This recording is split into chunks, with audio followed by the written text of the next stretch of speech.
Ini warga-warga sini asli Pak. Ini nelayan-nelayan ini. Nggak bisa nelayan ya? Iya Pak, jadi pada rusak Pak. Ada rusak, kena bambu.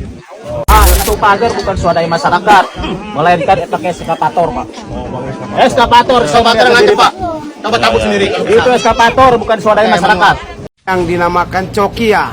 Lu dicari tuh. Hei coki. Lu dicari. Bodoh amat katanya. Mereka adalah orang-orang yang berjuang kebenaran.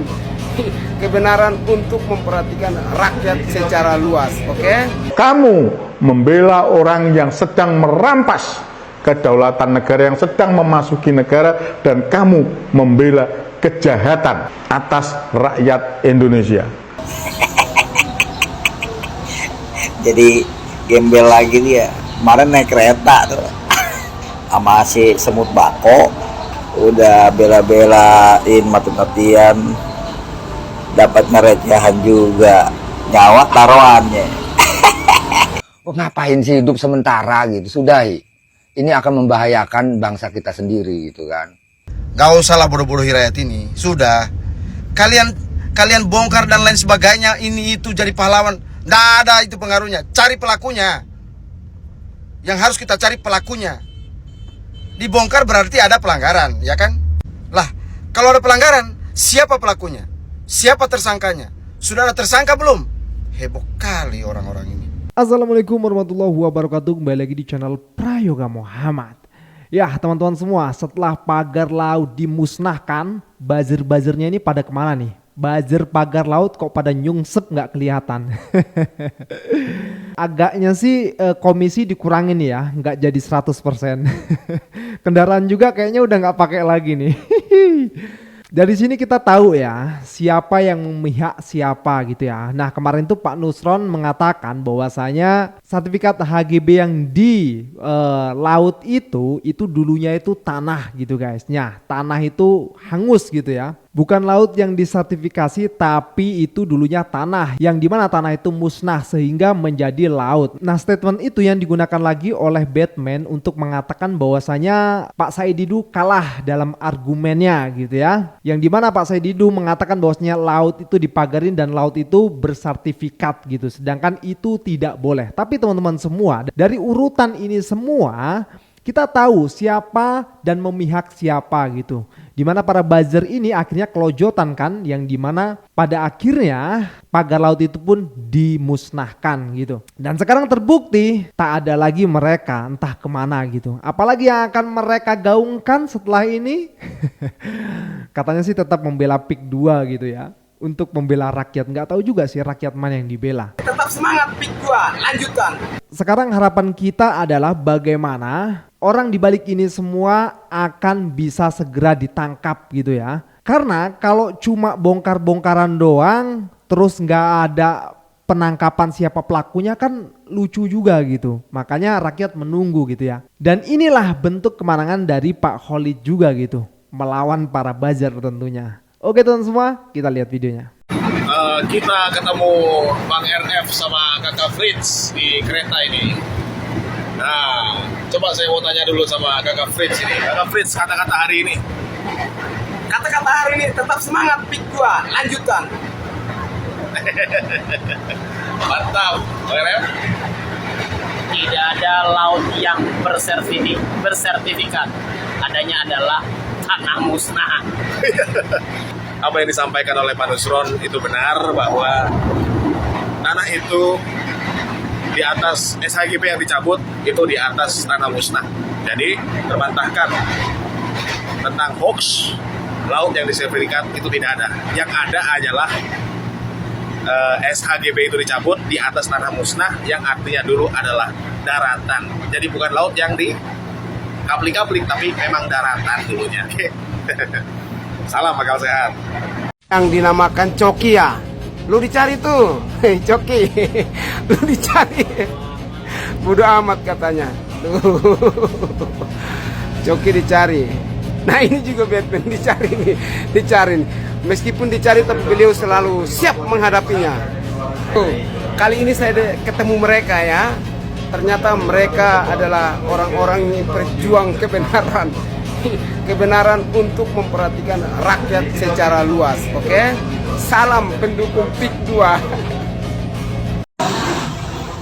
Guys, tahu nggak?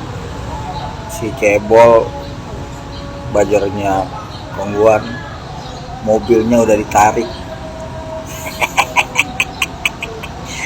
Jadi gembel lagi dia. Kemarin naik kereta tuh sama si Semut Bako, sama si ini tuh superhero yang nggak bisa terbang.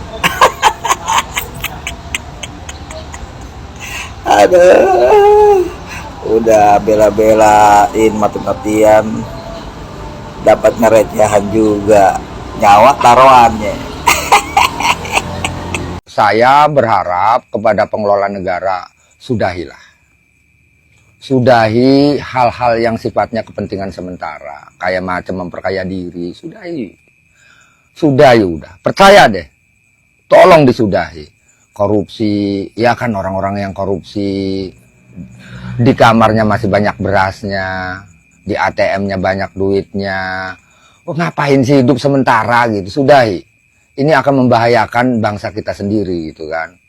Yuk kembali sesuai dengan apa yang tertulis di undang-undang. Sesuai dengan apa yang tertulis di undang-undang dasar 45. Lakukan. Sila-silanya dilakukan, dipraktekkan secara betul. Udah. Undang-undang yang bikin rucak-rucak tolong udah dicabutin aja, udah kayak macam undang-undang Omnibus Law segala macam itu tuh udah cabut. Yang bikin sengsara-sengsara rakyat udah cabut. Mau ngapain, ini tempat ibadah kalian sebagai pengelola negara. Itu sangat mudah untuk masuk surga juga. Sebagai pemangku kebijakan itu. Ya, tapi sebaliknya paling mudah juga masuk neraka. Gitu. Ketika para pemangku kebijakan ini tidak melakukan sesuai dengan apa yang tertera di undang-undang itu. Takutnya gini doang, takutnya Allah marah. Kalau Allah marah, bukan hanya manusia yang ngamuk. Air bisa ngamuk, tanah bisa ngamuk, ya kan? Api bisa ngamuk, angin bisa ngamuk, karena itu makhluknya. Ya, itu aja pesennya. Ya, paling bener emang dengerin Pak Khalid tuh untuk para buzzer laut ya. Biar paham gitu bagaimana membela rakyat, biar paham juga bagaimana menuju jalan yang lurus gitu loh, ya kan? Jangan hanya kesenangan sesaat ya, mudah-mudahan bisa berubah ya. Oke teman-teman semua, kita lanjut lagi ke videonya. Cuma pagar bambu aja gaduh se-Indonesia. Cuma pagar bambu aja gaduh se-Indonesia. Cuma pagar bambu aja nggak berani ngaku loh. Cuma pagar bambu aja pakai buzzer loh. Cuma pagar bambu aja disertifikatin. Cuma pagar bambu aja mengkambing hitamkan masyarakat. Cuma pagar bambu aja. Kalau rakyat yang salah, dia lari sampai di lubang batu pun pasti didapat tersangkanya. Ini soal pagar 30 km di Laut Tangerang.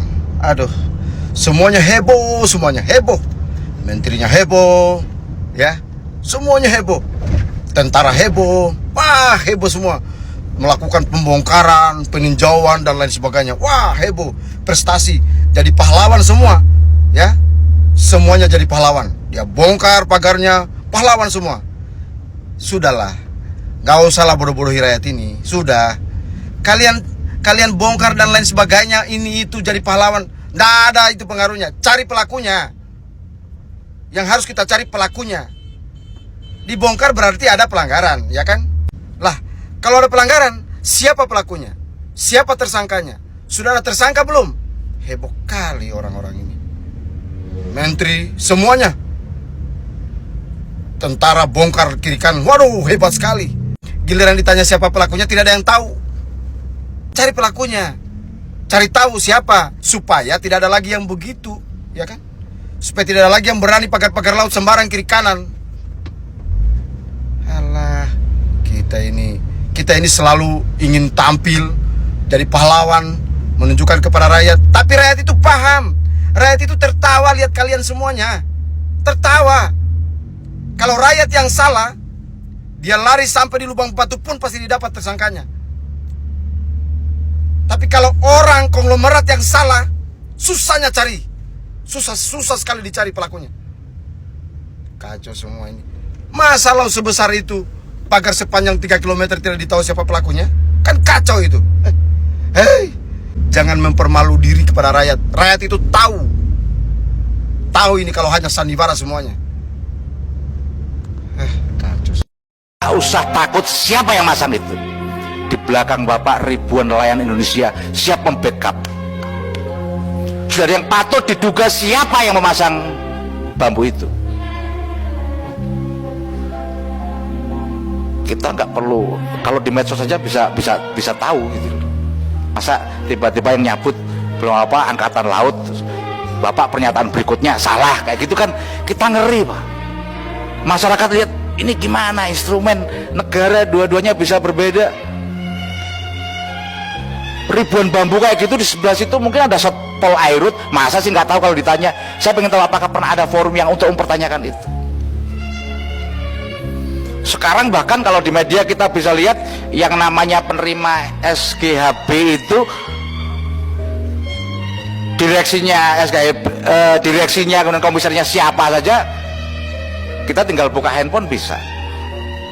Saya banyak belajar dengan seorang tokoh yang sekarang lagi viral namanya Nelayan Khalid. Banyak pernyataan-pernyataan yang kadang justru membuat kita terpecah belah dan sebagainya.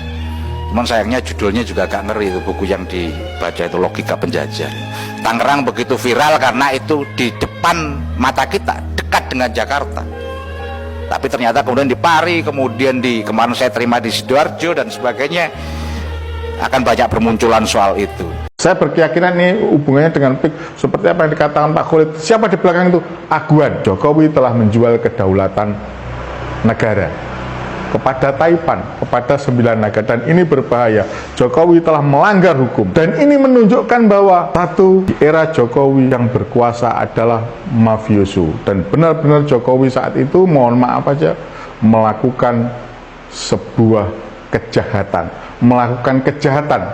bukan hanya kejahatan terhadap rakyat, terhadap petani, dalam hal ini nelayan, tapi kejahatan terhadap negara. Dan dampaknya saat ini menunjukkan bahwa Indonesia, sekali lagi Indonesia, Negara Kesatuan Republik Indonesia, dalam kondisi benar-benar darurat hukum. Dan darurat hukum yang paling fatal dimulai di era presiden saat itu dipegang oleh Jokowi. Kira-kira paham itu di situ?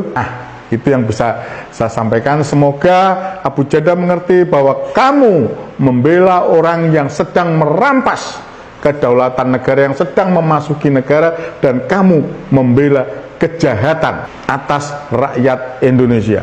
Dan perlu diingatkan kepada Abu Janda bahwa kamu tidak tertutup kemungkinan akan terdampak dalam hal ini tindak pidana, setidaknya membela para mereka yang melakukan kejahatan terhadap negara dan kejahatan terhadap rakyat Indonesia, khususnya nelayan. Tidak ada satupun nelayan yang ngeluh. Kentut. Yang kagak ngeluh itu calo-calo yang deket sama lo.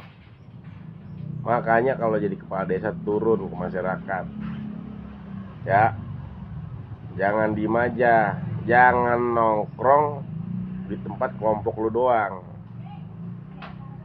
Karena gue tahu sistem lo, ngancam, intimidasi, biar apa? Buat ngeraup keuntungan buat lu pribadi. Mobil Lamborghini kemana Lamborghini? Lu umpetin di Garuda ya? Jangan diumpetin. Kemarin nyohor dipajang-pajang, kok sekarang diumpetin? Dapat info lagi nih guys, bahwa kepala desa Kohot nyogok terhadap warga, cuman nggak semua nih, kakak per kakak ya, nggak semua kakak yang dikasih per kakak 15 juta tuh hari ini ya, tadi siang mungkin masih berjalan nih. Hati-hati lo, informasi lo udah meluas, Arsin ya, dikit-dikit nyogok. Aduh, kacau. Dia nyogok agar warga tutup mulut. per kakak 15 juta tuh. Masalah apa? Masalah pagar bambu atau laut yang dipagar. Kebaca Kemi kebaca. Baru sekarang sepertinya berani menyebutkan nama-nama itu. Iya. Nama-nama yang diduga terlibat ya Bang, dalam pemasangan pagar laut ini. Kenapa Abang sampai bilang baru berani sekarang untuk menyebut nama-nama itu? Memangnya kondisi apa yang berbeda sekarang dibandingkan dulu Bang? Jadi sebelum dijadikan PSN, itu proyek strategis nasional. Sebelum PIK 2 dijadikan proyek strategis nasional, itu situasinya buat kami ya itu mencekam.